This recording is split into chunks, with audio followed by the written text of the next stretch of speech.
Guys, welcome to it's UTV vision. నేను మీ నందు. మీలో ఎవరైనా మన ఛానల్ని సబ్స్క్రైబ్ చేసుకోకపోతే ముందుగా సబ్స్క్రైబ్ చేసుకోండి. ఇవాళ మొదట ఒక ప్రశ్నతో మొదలు పెడదాం. సాధారణంగా స్టూడెంట్స్కి, ఎంప్లాయీస్కి హాలిడేస్ ఎప్పుడు ఇస్తారు? పబ్లిక్ హాలిడే లేదా ఫెస్టివల్ టైంలో ఇస్తారు కదా. కానీ మన భారతదేశంలో మొదటిసారి ఒక పెద్ద నగరంలో ఎయిర్ పొల్యూషన్ వల్ల హాలిడే ప్రకటించారు. మీకు ఇప్పటికే ఆ నగరం ఏదో అర్థమై ఉంటుంది కదా. అవును, అదే ఢిల్లీ. సరే, ఇప్పుడు మనం క్లియర్గా మాట్లాడుకుందాం. అసలు ఎయిర్ పొల్యూషన్ అంటాం, కానీ ఆ ఎయిర్ని ఎలా మెజర్ చేస్తాం?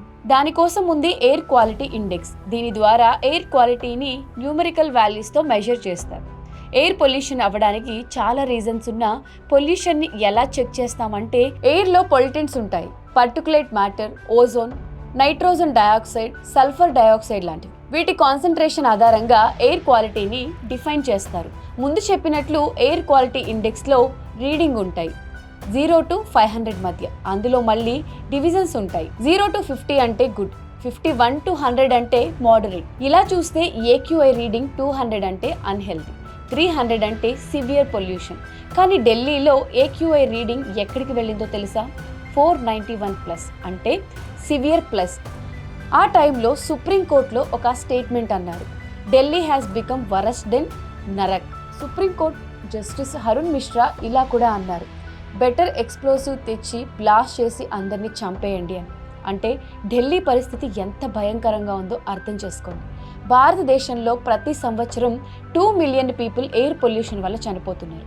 ఇండియా ప్రపంచంలో 5వ స్థానంలో ఉంది ఈ డెత్స్లో. ముఖ్యంగా క్రోనిక్ రెస్పిరేటరీ డిసీజెస్ మరియు ఆస్తమాతో చనిపోతున్న వాళ్ళు ఎక్కువగా భారతదేశంలోనే ఉన్నారు.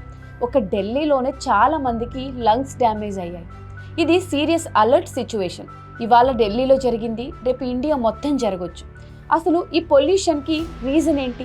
Indian ministry of earth sciences October 2018లో రిలీజ్ చేసిన రీసెర్చ్ పేపర్ ప్రకారం 41% పొల్యూషన్కి reason vehicle emission, 21.5% dust, 18% industrial నుంచి వచ్చే గ్యాసెస్. ఇవే కాదు, దివాళీకి కాల్చే ఫైర్ క్రాకర్స్, అగ్రికల్చర్ హార్వెస్ట్ అయ్యాక క్రాప్ బర్నింగ్, ప్లాస్టిక్ బర్నింగ్, అలాగే డిఫారెస్టేషన్, ఇవన్నీ మేజర్ ప్రాబ్లమ్స్.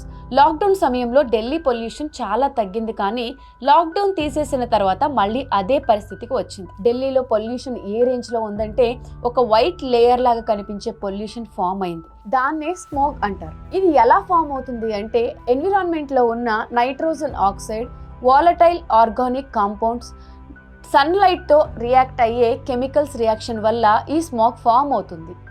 ఇదిగో ఈ ఫోటోలో చూడండి, ఇది వింటర్ ఫాగ్ కాదు, ఇది పొల్యూషన్ వల్ల ఏర్పడిన కెమికల్ రియాక్షన్. మరి గవర్నమెంట్ ఏమైనా ఇనిషియేటివ్స్ తీసుకోవట్లేదా? క్లౌడ్ సీడింగ్, ఈ పేరు మీరు విన్నారో లేదో తెలియదు, కానీ ఈ మధ్య వికట కవి అని Zee5లో సిరీస్ ఈ విషయం గురించి చెప్పారు. చాలా బాగుంటుంది, ఒకసారి చూడండి. కానీ మన టాపిక్కి వస్తే, క్లౌడ్ సీడింగ్ అంటే ఆర్టిఫిషియల్ రెయిన్ చేయడం. రెయిన్ ఫాల్ లేకపోయినప్పుడు క్లౌడ్స్లోకి కెమికల్స్ స్ప్రే చేసి రెయిన్ జనరేట్ చేయడం. ఇది సాధారణంగా డ్రై ఏరియాస్లో చేస్తారు, కానీ మొదటిసారి ఎయిర్ పొల్యూషన్ తగ్గించడానికి యూజ్ చేస్తున్నారు. జనరల్గా క్లౌడ్ సీడింగ్లో silver iodide, dry ice, sodium chloride లాంటివి యూజ్ చేస్తారు. మన కేసులో ఢిల్లీ పొల్యూషన్ తగ్గడానికి గవర్నమెంట్ IIT కాన్పూర్తో కొలాబరేషన్ అయింది. IIT కాన్పూర్ వాళ్ళు ఈ కొత్త ప్రాజెక్ట్ కోసం కొత్త కెమికల్ డెవలప్ చేశారు. మొదటి షెడ్యూల్ ప్రకారం జూలై 4th నుంచి జూలై 11th మధ్య చేయాలని ప్లాన్ చేశారు, కానీ వెదర్ కండిషన్ బాగోలేక ఆగస్ట్కి పోస్ట్పోన్ చేశారు. కానీ అప్పటికీ జరగలేదు, ఎందుకంటే క్లౌడ్స్లో ప్రాపర్ మాయిశ్చర్ లేకపోవడం వల్ల. ఇప్పుడు మన గవర్నమెంట్ నవంబర్లో ఈ క్లౌడ్ సీడింగ్ టెక్నిక్ పూర్తి చేయాలని నిర్ణయించింది.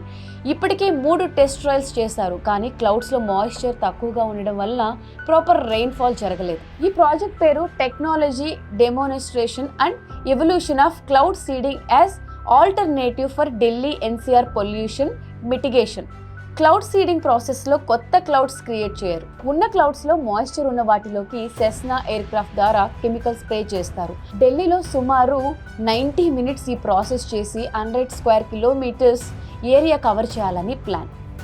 నార్త్ వెస్ట్ మరియు అవుట్ పార్ట్స్ మెయిన్లీ కవర్ చేశారు. సక్సెస్ రేట్ అరౌండ్ 60 to 70% ఉంటుందని స్టడీస్ మరియు IIT కాన్పూర్ చెబుతుంది. ఎన్విరాన్మెంట్ మినిస్టర్ మంజిందర్ సింగ్ సిస్త్రా గారు ఇలా అన్నారు, ఈ క్లౌడ్ సీడింగ్ విజయవంతం అయితే ఢిల్లీ ప్రజలకు మళ్ళీ క్లియర్ అండ్ ఫ్రెష్ ఎయిర్ వస్తుంది. మనం కూడా అదే ఆశిద్దాం, కోరుకుందాం. ఈ టెక్నిక్ సక్సెస్ అవ్వాలి. ఢిల్లీ మళ్ళీ పొల్యూషన్ ఫ్రీ సిటీ అవ్వాలి. కానీ ఒకవేళ మళ్ళీ పొల్యూషన్ పెంచితే, అలా చేస్తే వాళ్ళని దేవుడు కూడా కాపాడలేడు. మనమే మన నేచర్ని ప్రొటెక్ట్ చేయాలి.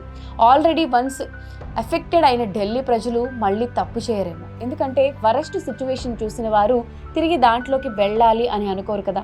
మనం జాగ్రత్తగా ఉండాలి. ముందు చెప్పినట్లు డెఫారెస్టేషన్ కూడా పెద్ద కారణం. ఇలా చెట్లు నరుకుతూ ఎన్విరాన్మెంట్ని పొల్యూట్ చేసుకుంటూ పోతే ఒకరోజు తెలంగాణ కూడా ఢిల్లీలా మారుతుంది. అందుకే మనం నేచర్ని, ఎన్విరాన్మెంట్ని మనమే సేవ్ చేసుకోవాలి. ఇది మన రైట్, మన రెస్పాన్సిబిలిటీ. ఎవరైనా పొల్యూషన్ చేస్తే కనిపిస్తే క్వశ్చన్ చేయండి. ఎందుకంటే ఒకరు చేసిన చిన్న మిస్టేక్ వలన చివరికి అందరం సఫర్ అవ్వాల్సి వస్తుంది. కాబట్టి జాగ్రత్తగా ఉండండి. ఎంతవరకు సాధ్యమో అంతవరకు పొల్యూషన్ తగ్గించండి, చెట్లు నాటండి. అలాగే ఆల్టర్నేటివ్ వెతకండి. ఎందుకంటే మనుషులం కదా, మనకు డెస్ట్రాయ్ చేసే పవర్ కాదు, మళ్ళీ క్రియేట్ చేసే పవర్ కూడా ఉంది. మన ఫ్యూచర్ జనరేషన్ కోసం ప్రొటెక్ట్ చేద్దాం.